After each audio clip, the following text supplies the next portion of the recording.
We'll just find our way to a nice little centering seat.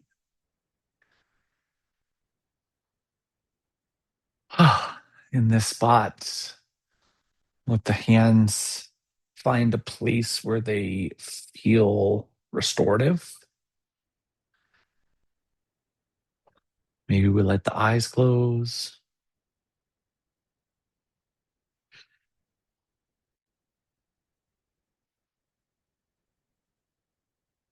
Or to slow down the way in which we are respirating.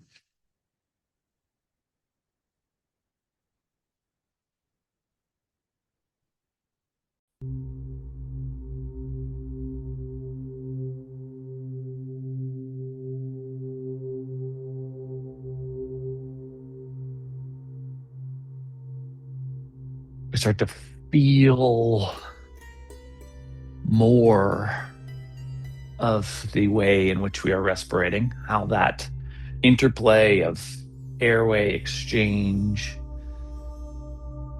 is impacting the body.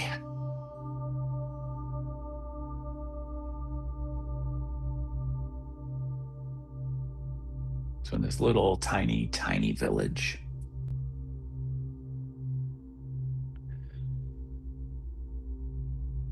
a long time ago, there was this enlightened being who was born. Give ourselves 20 more seconds here just to feel this centering.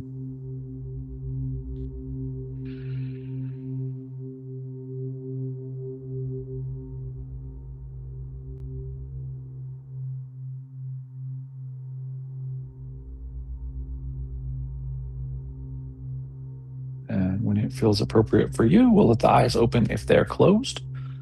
Let's take our right hand behind us, palm facing away and into the small of the back. So the back of the hand is on the small of the back.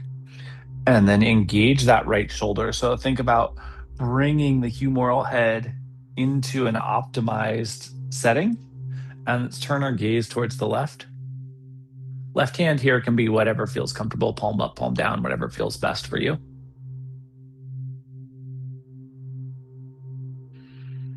Take a nice big full inhale to the center of the chest. And then we'll exhale and slowly return back, and we can release that right arm. And we'll do the same thing to the left side. Left hand comes behind us. We set the shoulder positioning, and then we'll turn the gaze. We just feel into that rotation. And then we're going to take that nice big breath to the center of the chest and feel how that impacts the shoulder stability.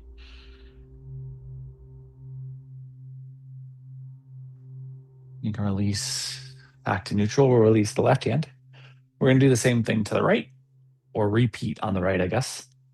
And set the shoulder. Gaze turns to the left. And we'll take a couple of big focused respiration cycles right to the center of the chest. Depending on the restrictiveness of your stabilization musculature around that proximal humeral head,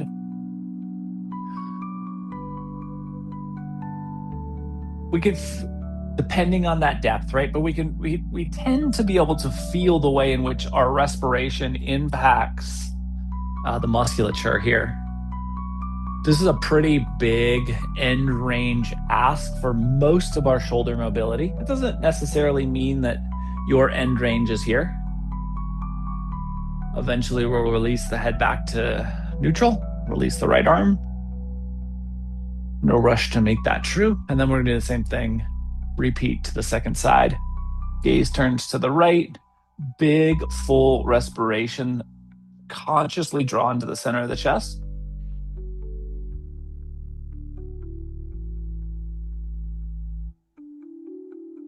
Goal here for me is just to start to connect more thoughtfully the way our respiration impacts kind of the totalitarian soft tissue of the body, but at the same time, how much control we can have over restrictive spots in the body if we just find a way to breathe correctly.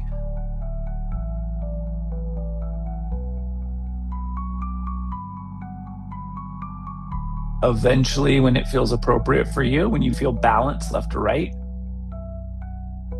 we'll release back to neutral, release our left arm, and let's just walk ourselves out into a little fold, whatever seated shape we're in. Let's just find our way into a little lumbar expansive forward fold.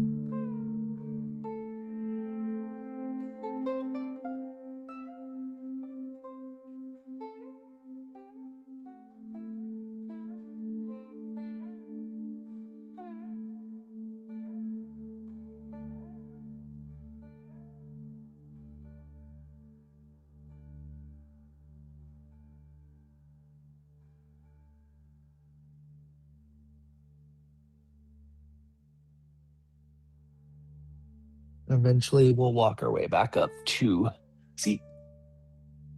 If you have your legs crossed, we're going to swap front and back leg.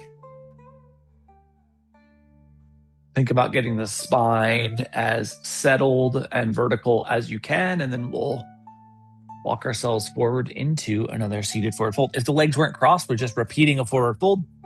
If the legs were crossed, then we get a little bit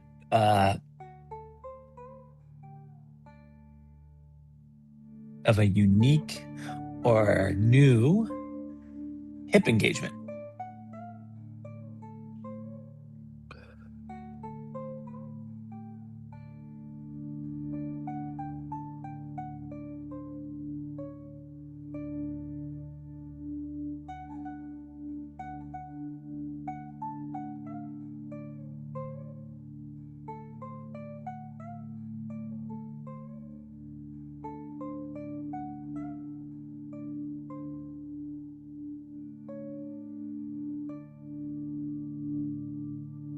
When it feels appropriate, let's bring ourselves back up into seat, and we'll extend our legs out in front of us just to feel staff for a moment. Try to get the spine as vertical as you can comfortably get it here. And then let's bend the knees and take the feet out towards mat width so that we have some good space here. And we're going to grab onto our shins or ankles, whatever feels most comfortable for you. And we're going to work some extension, flexion articulations of the spine, using the arms, using the hand strength to help give some extra mobilization to the spine. So with an inhale, let's squeeze the hands and think about pulling the sternum forward. Center of the chest goes straight forward, chin lifts. And with an exhale, chin tucks, center of the back rounds, and we allow ourselves to get as deep into this shape as we can. Hands can hang on the shins here. You can also use the hamstrings if that feels better. And we'll pull ourselves forward with the inhale. Chin lifts, center of the sternum goes forward like you're trying to push your whole torso through your legs here. And then exhale and reverse. And now you can just move at your own pace. I think the biggest thing to think about as you're moving is we're trying to get extra extension and flexion. So we're trying to use the arms to go beyond what our spine, where our spine would tend to stop,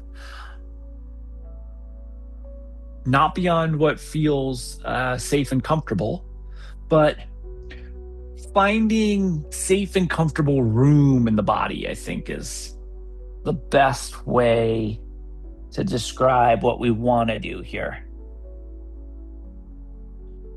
And let's just go a couple more times in each direction.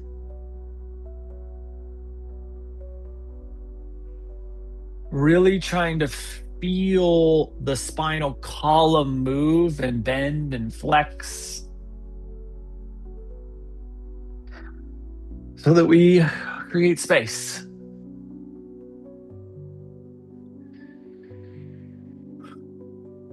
Maybe one more time in each direction.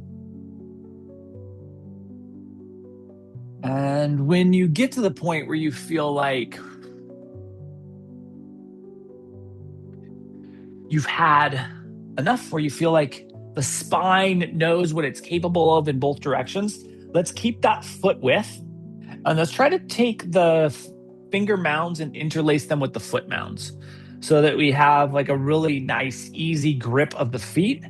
And then just take ourselves forward into a fold. Obviously, not a traditional forward fold, but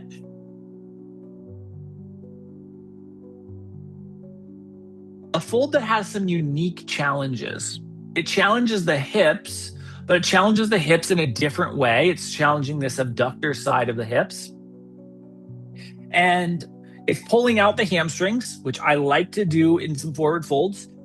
So hopefully we can get enough hip room that we can start to challenge this lumbar soft tissue, QL on both sides of the spinal column, maybe even going out and extending out towards those lateral edges. If it feels like it's getting past the lumbar, then we work up towards that thoracic spine.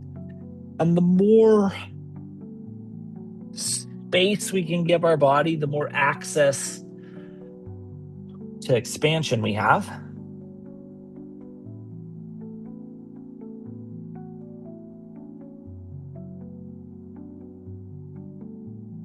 You just kind of analyze this shape. This is really a happy baby, right? We've repositioned happy baby and we've used some spinal flexion to help change the shape, but essentially that's what we're recreating here. We have the legs wide, we have the hips activated, and we're trying to get some length into the soft tissue on the posterior chain.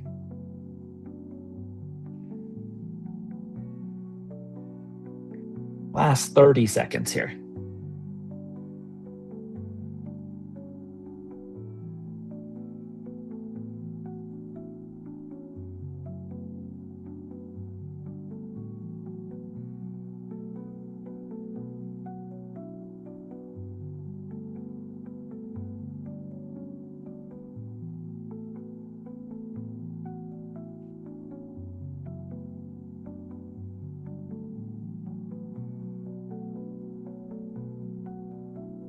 When it feels appropriate for you, we'll bring ourselves back up to a vertical spine. Can be a little hard to fully get the spine vertical.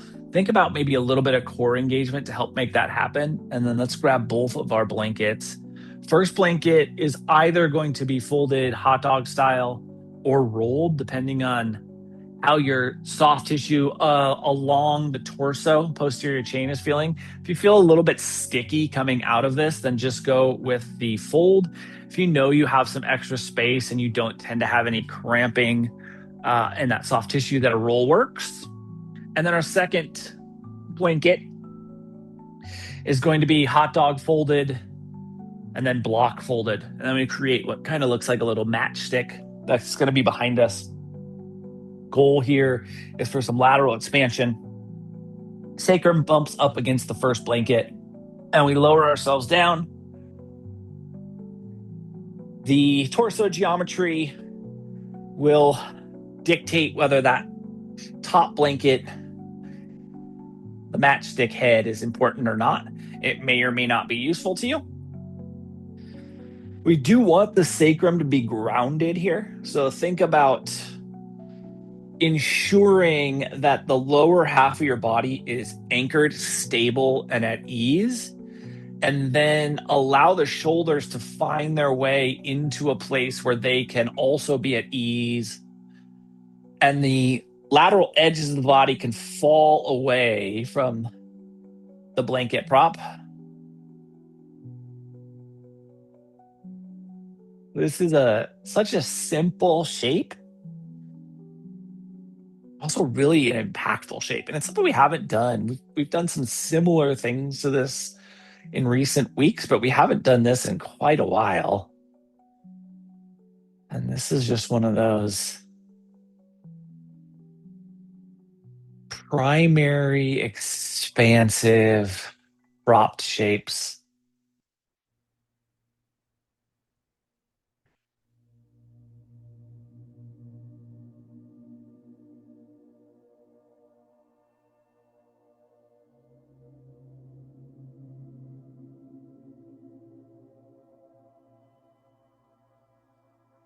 So, for whatever reason, when this child was born, the people around in this community, a very small community, but they recognized something was unique, that this child was enlightened.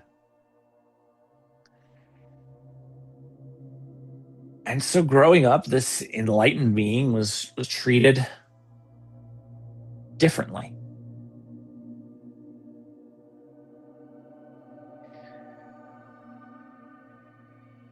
Not necessarily treated as special, but treated as separate.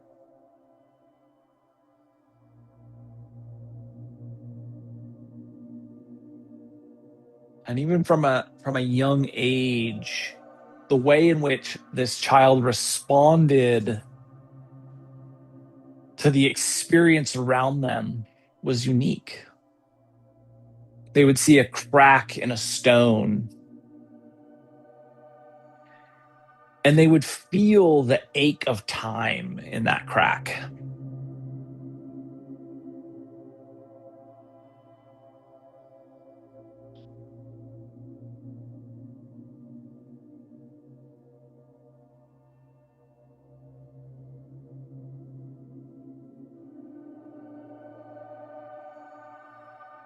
This enlightened being would take a sip of water and would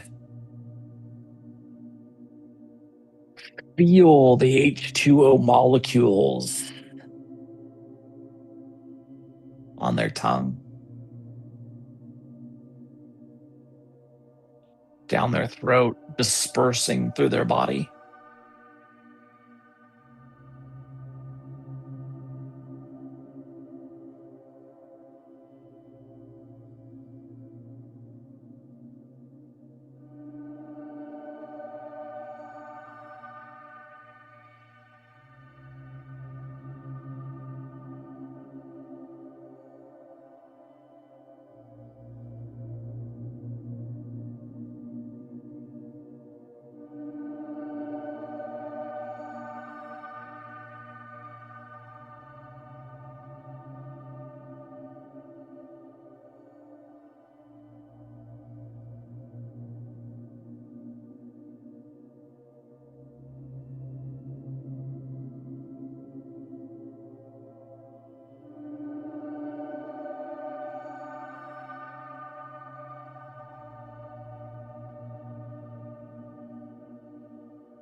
So growing up,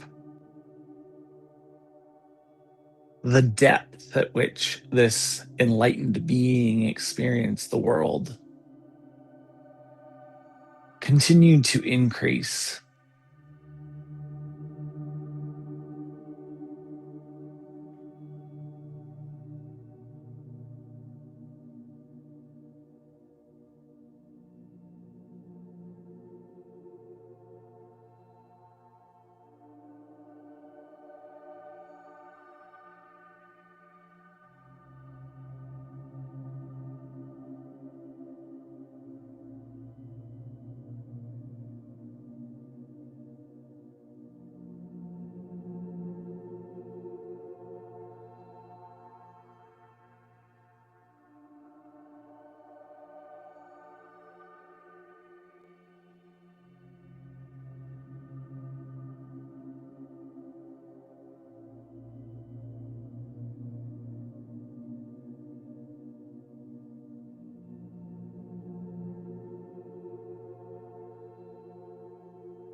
They got into their secondary school.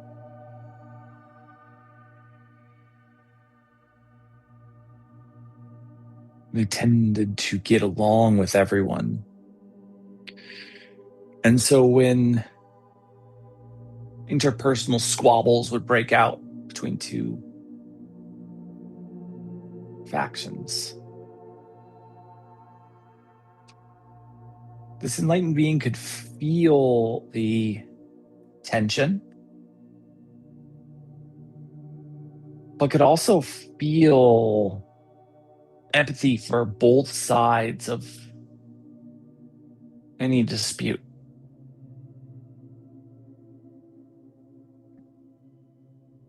And this started to cause some resentment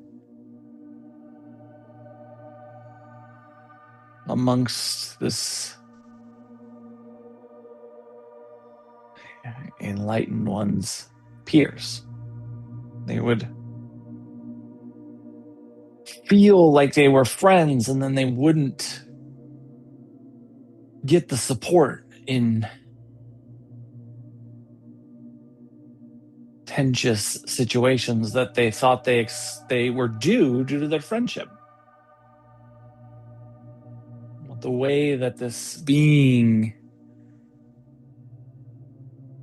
the way that she experienced the world, she could see that both sides had righteous points and both sides had their own problematic points as well.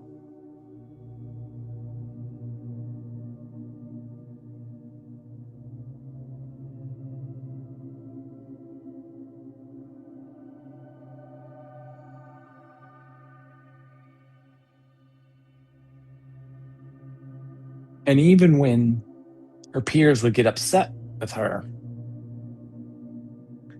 she could see that they had righteous points and she could see that they had problematic points as well.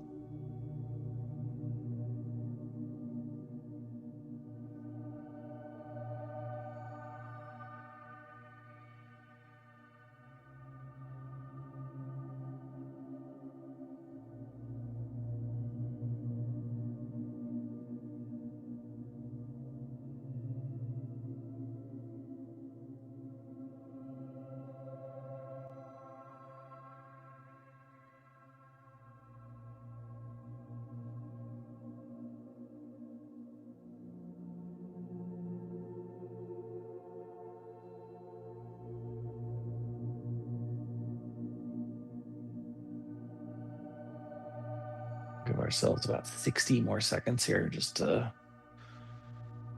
soften over this prop support.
When it feels appropriate for you, let's bend both of our knees.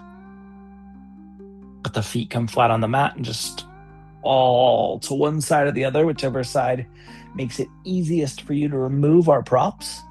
And we'll remove those and set those to the side for now.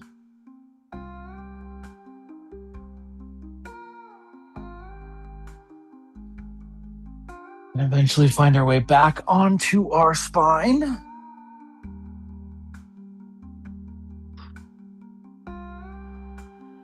Let your body resettle now. with the entirety of the torso being neutrally supported. Try to feel the space we've put into the soft tissue here. And then with an inhale, let's reach both arms up and overhead towards the space behind you, not towards the ceiling. And just try to feel the arms extending here.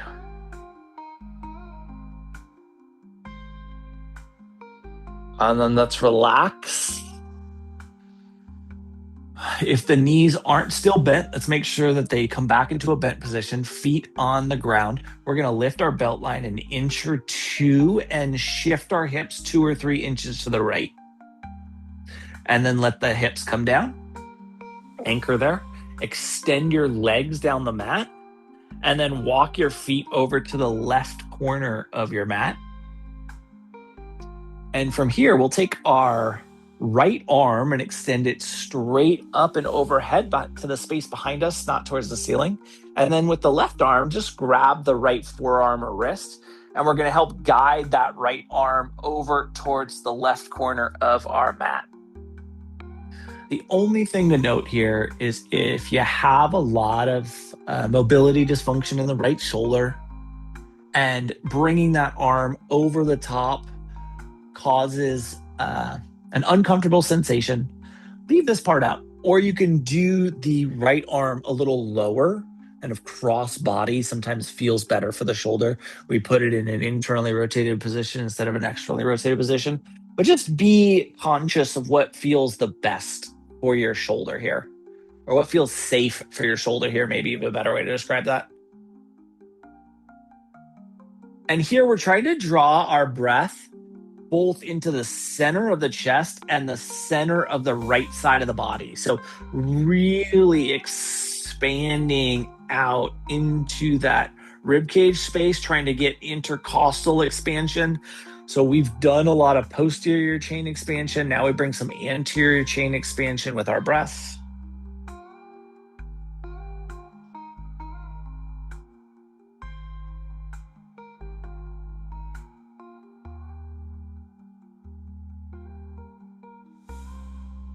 Really important that we use our breath to create expansion here, to feel expansiveness here.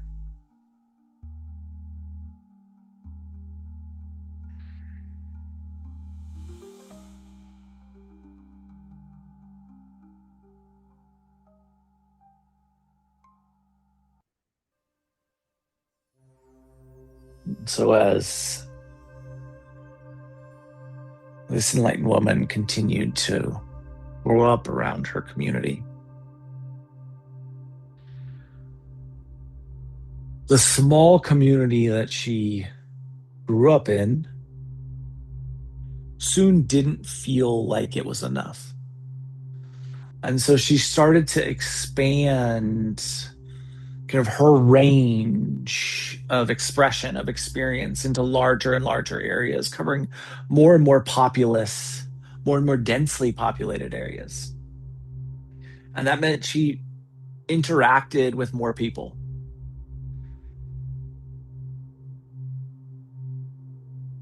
And it wasn't just that she was expanding, it was that people from all over were seeking out her guidance.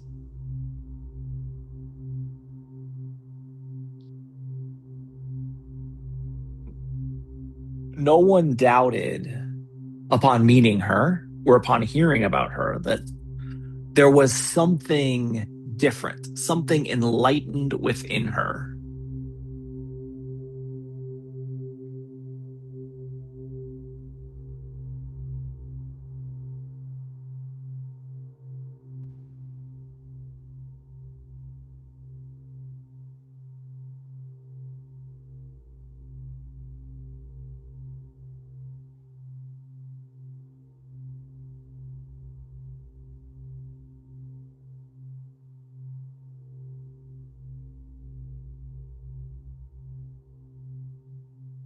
Give ourselves about 45 more seconds here on this first side.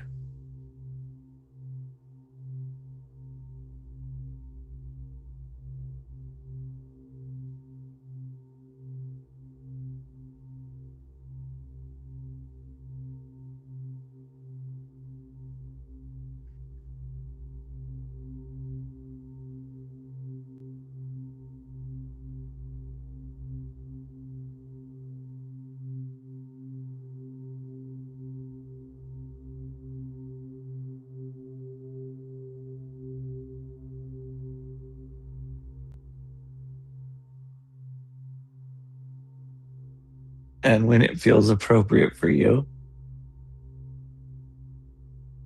let's relax back to a neutral torso alignment.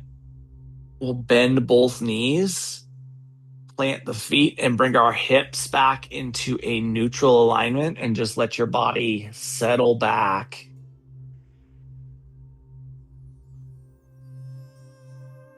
into this neutral alignment,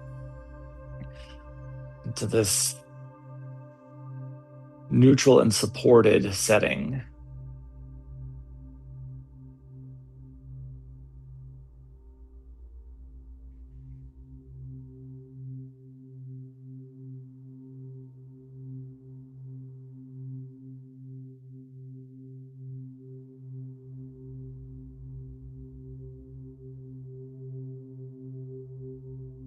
And then when it feels appropriate for you,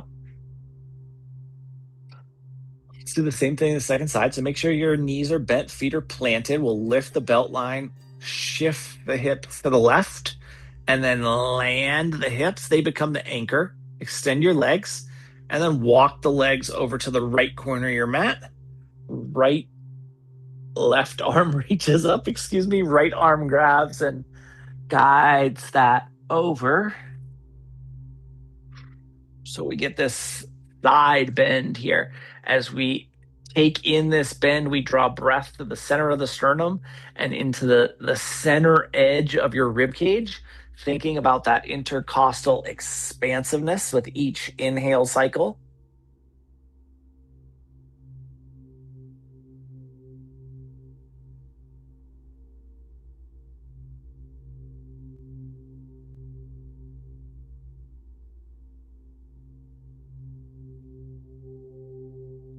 One thing that didn't change as this enlightened being would interact with more people is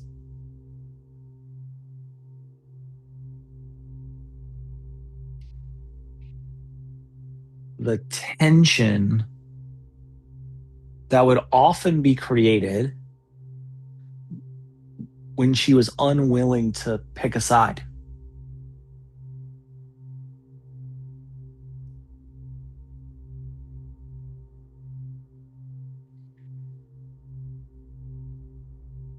And the reason, again, that she was unwilling to pick sides and in points of conflict, points of tension, is that she could understand deeply, personally, the perspectives of both participants, of both sides.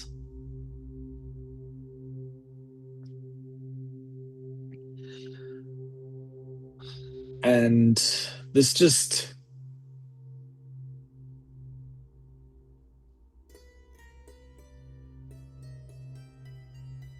the depth of awareness, of perception that she held was often appreciated when she could talk about the ancient energy contained in sand blowing in the wind. But when she spoke about two sides of a conflict having validity,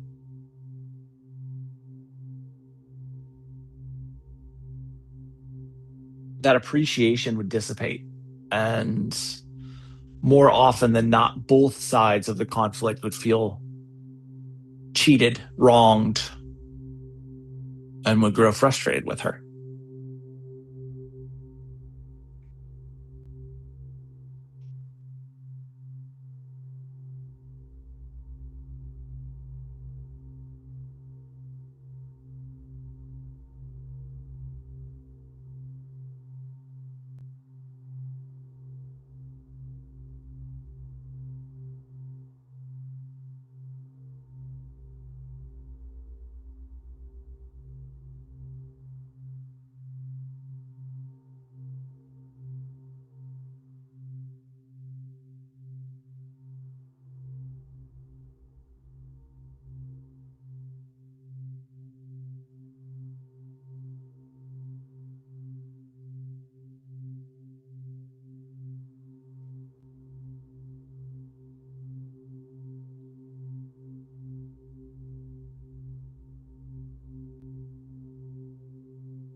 We'll give ourselves about 60 more seconds here on the second side.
And when it feels appropriate for you, we're going to bring our torso back to neutral, bend both knees, and lift the belt line, shift the hips back to neutral, and then just feel the torso held at neutrality here. The mat, your floor, the earth providing this neutral space. How we can be at ease in.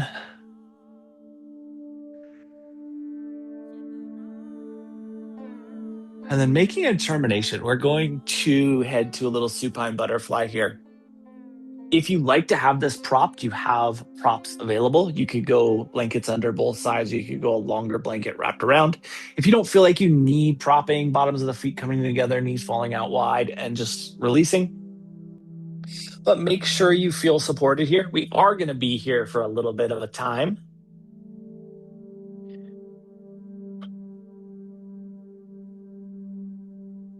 Really trying to settle into openness here.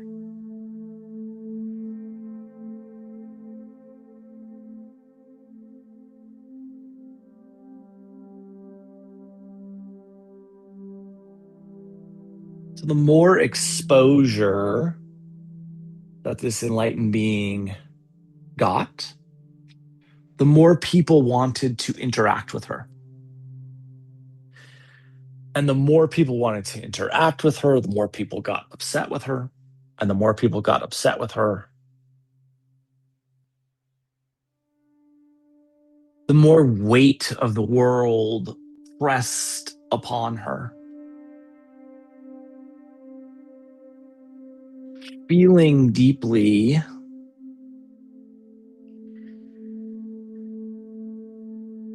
having this extra capacity to experience was the thing that set her apart, but it was also the thing that was crushing her on a daily basis.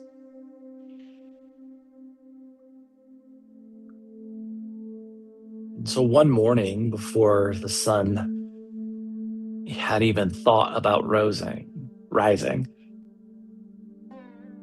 she got out of bed in perfect silence and she left.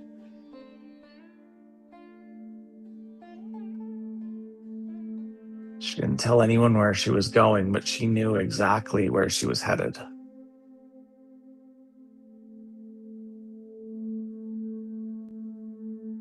Because since she was a little girl, she had heard about this oracle who lived on this mountain.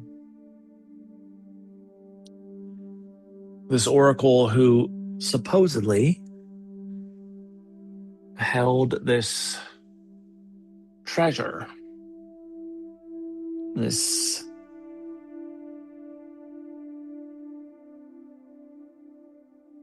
sacred treasure that, for the right person or an enlightened being,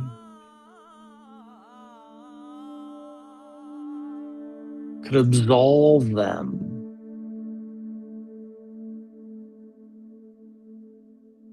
of the weight of awareness. Make their existence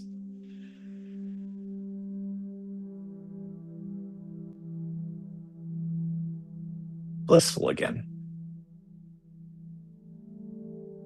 And she was determined to find out if this oracle was real and if this treasure was true.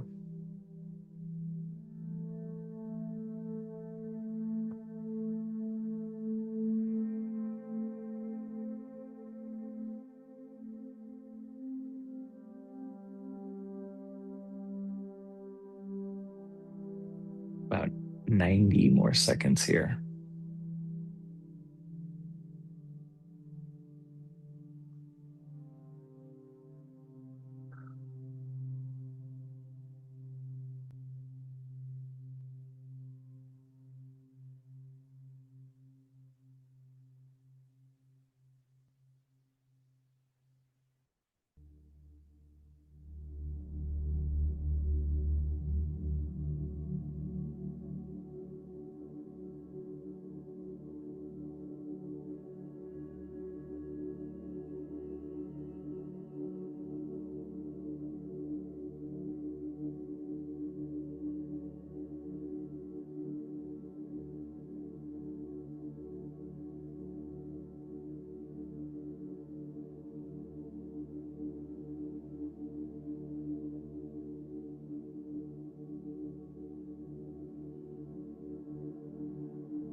When it feels appropriate for you,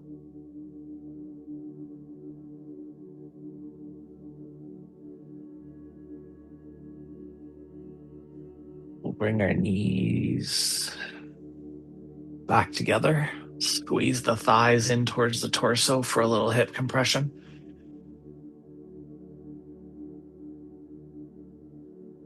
And let the feet come back down to the mat.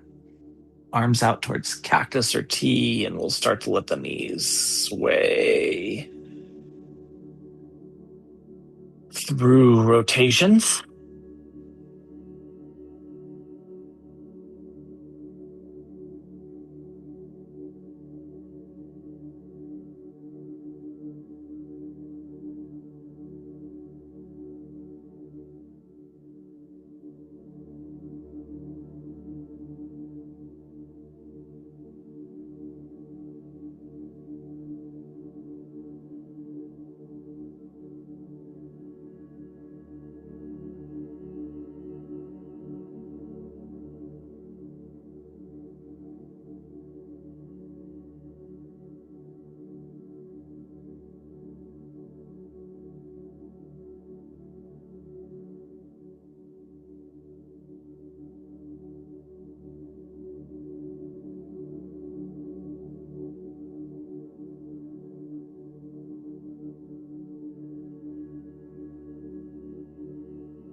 And the knees fall to the left. Let's let them settle there. Just a brief little pause in rotation.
We'll bring our knees back to neutral and let the knees fall over to the second side.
When it feels appropriate for you, we'll bring our knees back to neutral. Ask yourself if there's anything you want, if there's anything that you need, if there's anything that you could benefit from prior to Shavasana. If there is, let's offer that to ourselves now. If you have everything you want, if you have everything you need, if you're ready to find some stillness, and let's drift into a shape where we can appreciate some stillness and settle in our version of Shavasana this morning.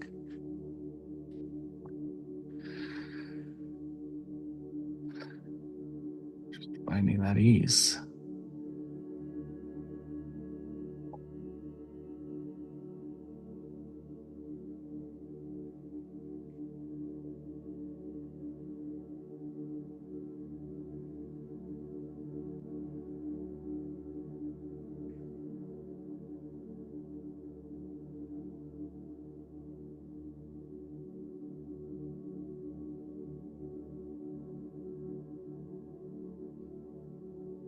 So this enlightened woman, she set out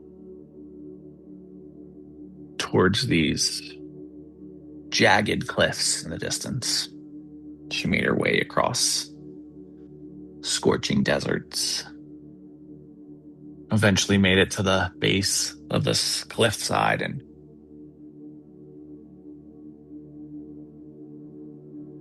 worked her way up. And finally, she was able to drag herself over the top of this cliff. Her hands were torn up and bloody. Temperature had dropped 60 degrees from the desert below, and she was freezing. When her eyes finally cleared, in front of her, there was this grand abbot. And she kind of like gasped out, I have come. And the abbot's eyes fixed on her. Just your version of stillness here.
kind of croaked out this continuation of, I can no longer bear the agonizing weight of the world's truths.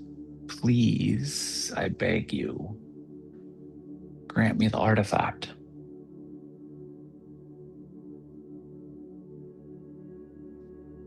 Grant me this gift that I've heard so much about, that I've traveled so far to see.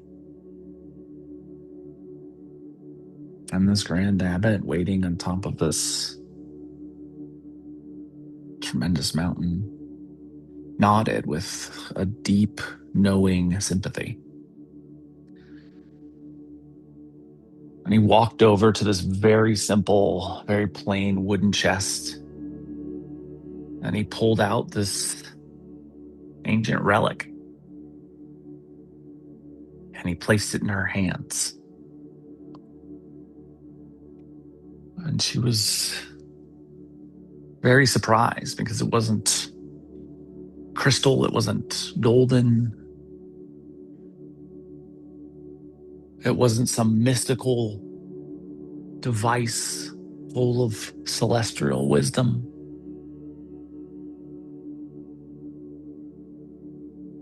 It was a thick, heavy blindfold.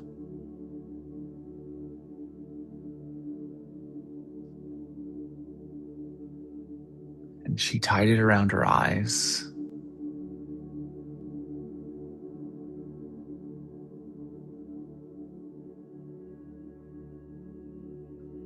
And she began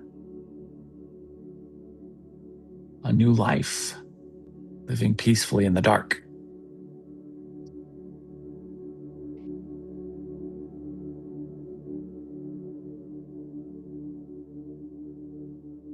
We'll start to bring some movement to our fingers and our toes.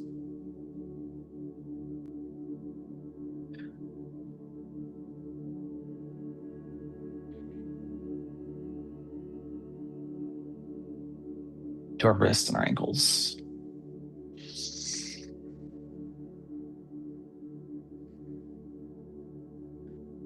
Elbows and knees. Shoulders, hips. Neck, head, jaw, eyes, tongue. Eventually, the entirety of our body will move. And we'll utilize that movement to transition our way into a seat.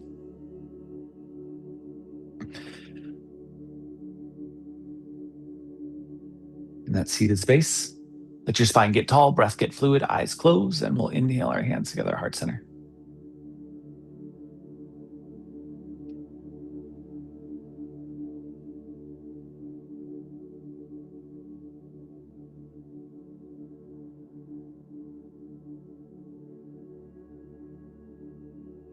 Over the course of the next 7 days, can you remind yourself that enlightenment is a birthright gift, and ignorance is a blindfold that we must choose to continually tie, and see how that impacts your experience. Thank you so much for being a part of this morning's practice and for being you. Namaste.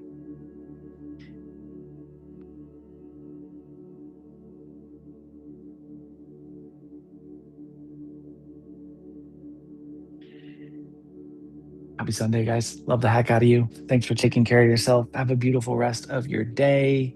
If I see you tomorrow, and if I see you next week, have a beautiful week. Love you. Mwah.